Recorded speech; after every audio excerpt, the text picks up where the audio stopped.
Ahlan wa sahlan min jadid. Selamat datang buat teman-teman semuanya yang pada malam ini kita bisa kembali berkumpul di suasana cuaca yang cerah, alhamdulillah, sehingga di depan teman-teman bisa nongkrong sambil menikmati sajian hidangan Allah Subhanahu wa taala.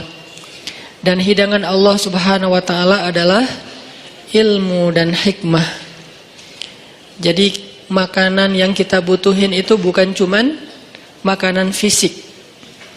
Gizi ataupun vitamin, nutrisi yang dibutuhin oleh seorang hamba itu bukan hanya nutrisi fisiknya berupa makanan, minuman, obat, herbal, sayur segala macam, tapi juga semua kita membutuhkan nutrisi hati.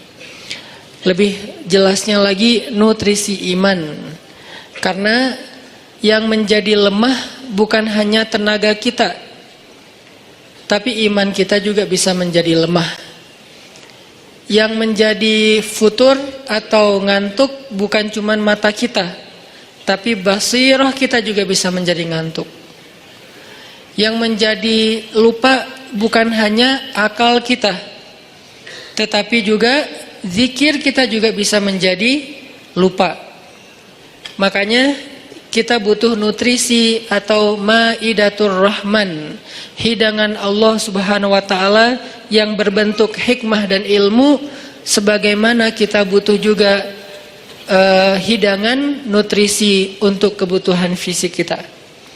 Walaupun memang kita nggak perlu nutrisi, nggak harus memberi nutrisi hati kita dalam bentuk kajian ilmu setiap hari 3 kali misalnya.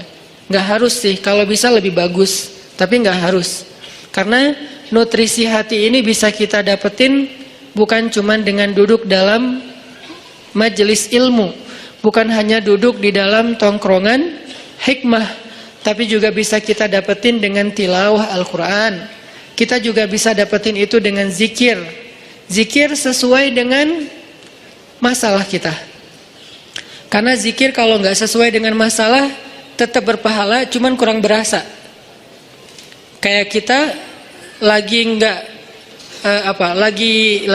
lagi haus, tapi minumnya bukan air putih, minumnya misalnya kayak kopi gitu ya. Kalau teh tawar masih mending lah. Haus tapi minumnya kopi atau minumnya minuman yang berwarna. Jadi kayak belum memenuhi dahaga haus kita. Padahal kita lagi haus. Kalau kita lagi kayak agak pusing, oke, minum kopi. Nggak semua juga sih ya. Itu mas saya. Kalau pusing ngopi misalnya. Kalau haus minum air putih. Kalau misalnya kayak lagi manja minum susu gitu.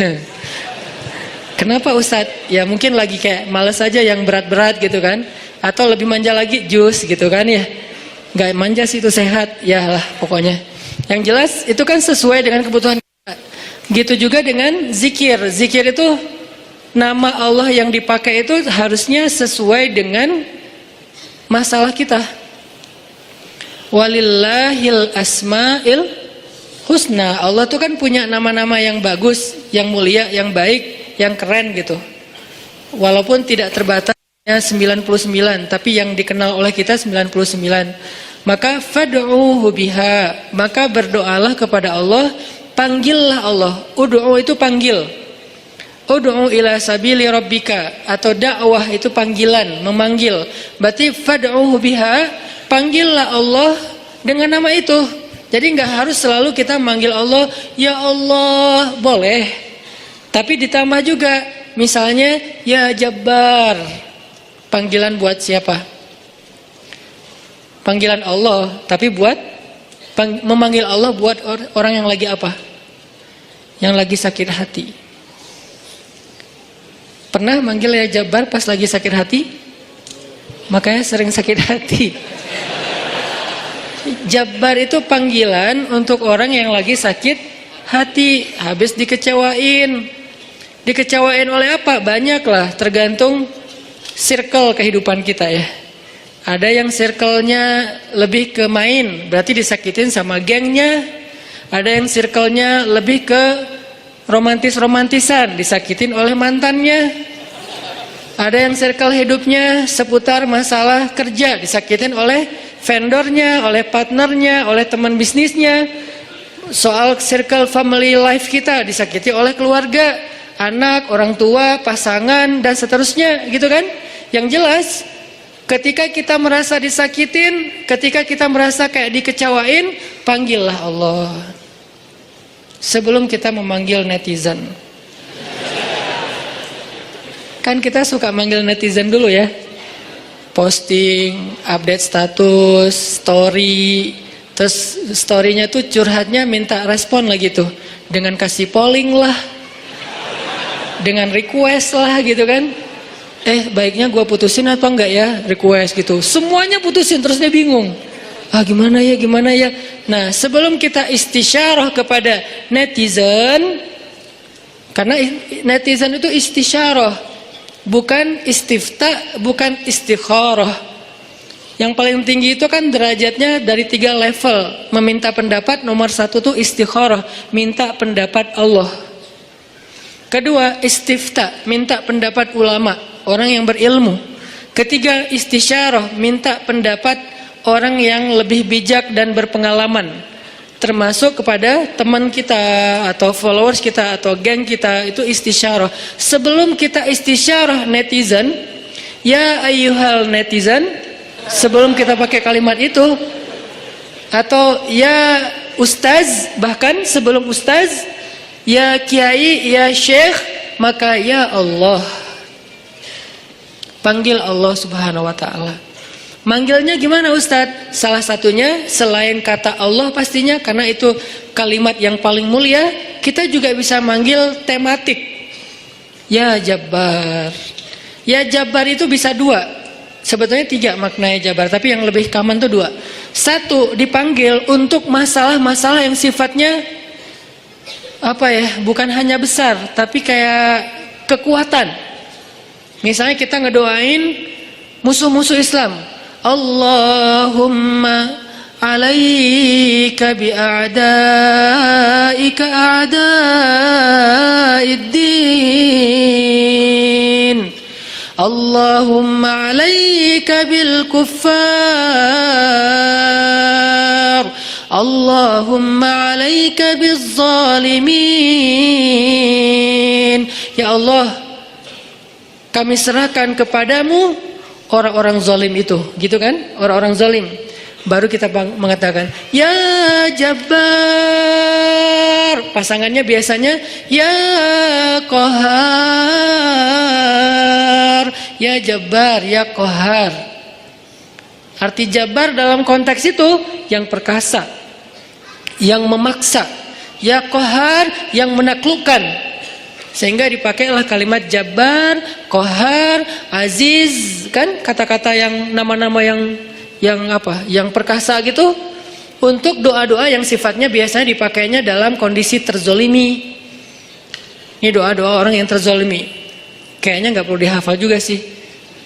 Bukan nggak perlu dihafal, nggak perlu dipakai. Kenapa? Berharap kita tidak mendoakan orang yang zolim, kecuali yang dizolimi dalam urusan agama.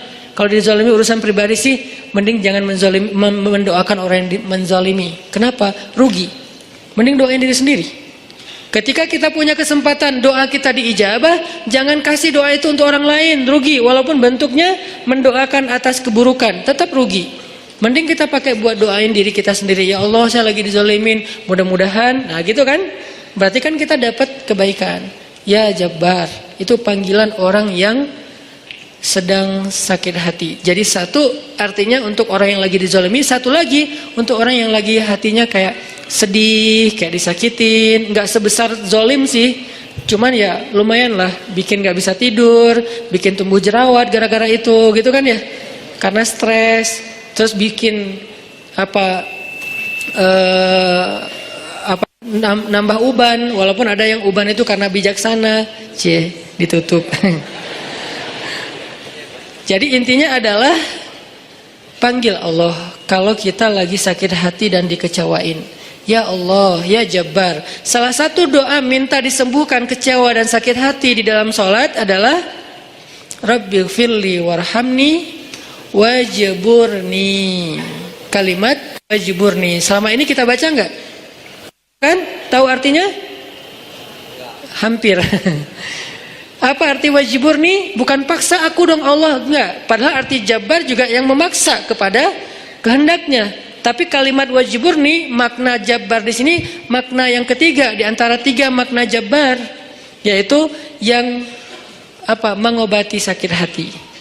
Jadi ketika kita berdoa, Rabbighfirli warhamni wajburni warfa'ni warzuqni wahdini wa'afini, banyak banget ya, luar biasa kita ya. Jadi kalau kita sholat aja tuh kita udah minta banyak hal ke Allah. Makanya pas berdiri, pas duduk itu jangan buru-buru. Rabbi, Allahu Akbar. Apaan? Malaikat juga bingung. Rabbi apa? Kamu dengar gak dia doa apa? Enggak. Oh kirain aku doang yang salah dengar, kata malaikatnya. Jadi kita kayak gak jelas gitu minta ke Allah. Rabbi udah gitu sujud. Karena terlalu buru-buru, nggak ada tumakninah, nggak ada tenang, nggak ada berhenti sebentar. Makanya Rabbighfirli warhamni wajburni. Bagian wajburni kalau bisa kayak gimana gitu, kayak agak menghayati dan kayak perasaannya dalam banget gitu. Wajburni. Tapi nggak gitu juga sih dalam sholat, bahaya, bid'ah, syubhat menyambar-nyambar. Intinya teman-teman, wajburni itu artinya kalau kita terjemahin, sembuhkanlah sakit hati saya.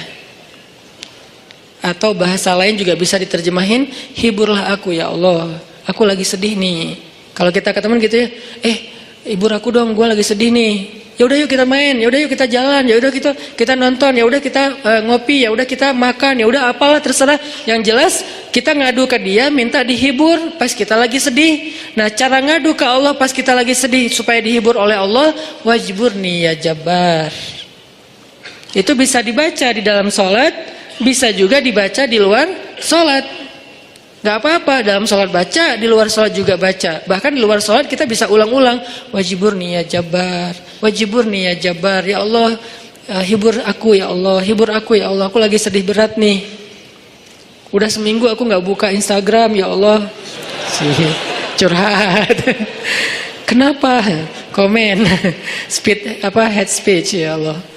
Ya Allah, aku udah seminggu nggak lihat grup. Ya Allah, aku udah seminggu nggak buka handphone. Lebih parah lagi kan?